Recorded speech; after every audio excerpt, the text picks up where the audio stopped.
All right, retards. Shazam. Let's talk numbers, all right?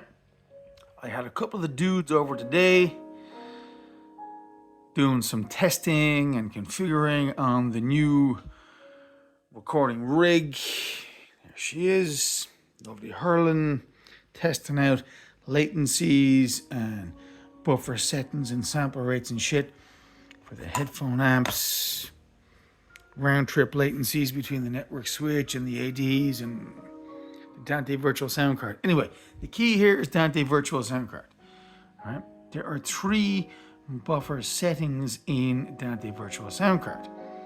One here is the buffer size, ASIO buffer size. We'll come back to that in a moment.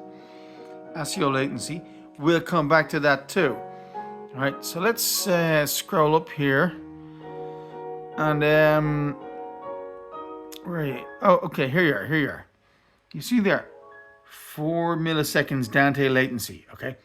That is the network, device-to-device play-out latency. Now, hardware Dante devices, such as these headphone amps,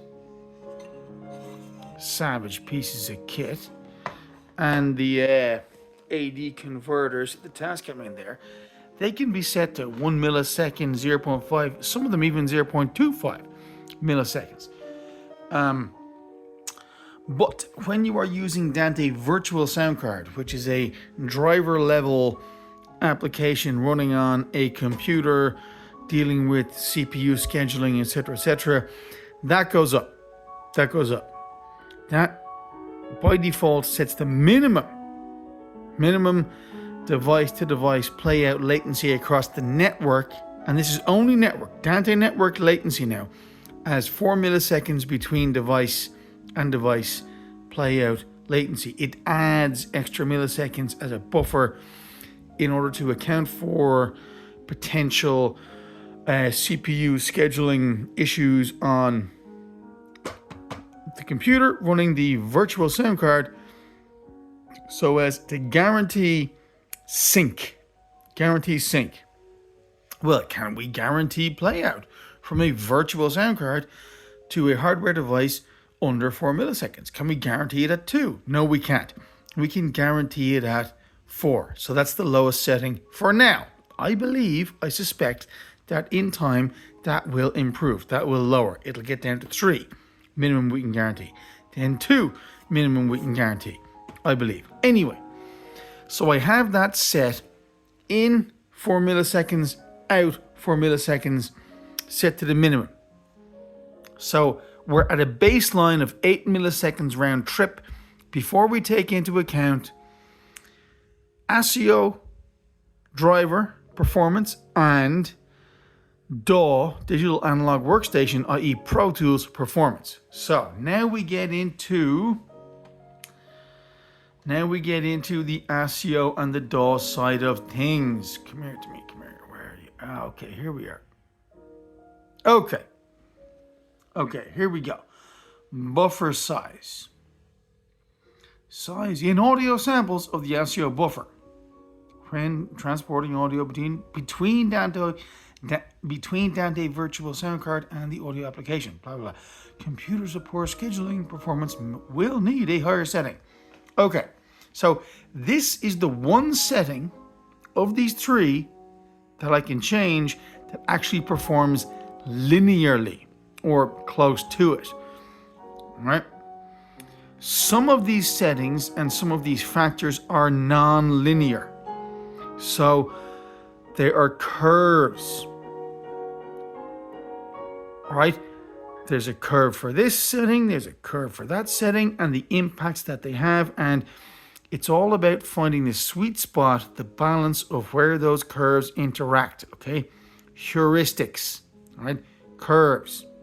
So, but this ASIO buffer setting is actually, focus you fuck, is actually the most linear, right? So, let's say I'm recording at 96K, right? 96 kilohertz sample rate. That will intrinsically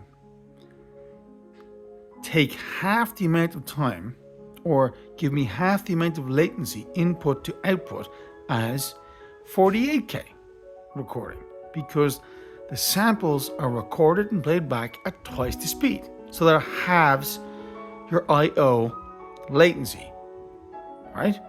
But the margins, the differences for when you change the sample rate, right? Let's say I go from 48K to 96K.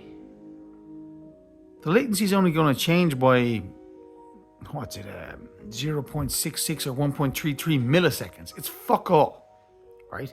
And because of the extra load on the CPU to process it, you're going to have to increase your buffer from 128 to 256 to achieve the same stability. So even though the changes are linear, you double the load on the CPU when you double the sample rate. So you get half the latency, but you double load on the CPU. You increase your chances of audio clicks and pops and dropouts, blah, blah, blah. So work at a lower sample rate. Well, that's, slower as such. So, but it allows you to lower the buffer, so you get the same I/O latency, essentially. Now, with Dante, what it looks like, what I think I figured out is that this setting, this buffer here, is the real key. All right, because if I change the one up top, the Dante network latency, I already have it set to its lowest, which is 4 milliseconds in, 4 milliseconds out. I can't go lower than that. As I said, 8 milliseconds round trip baseline.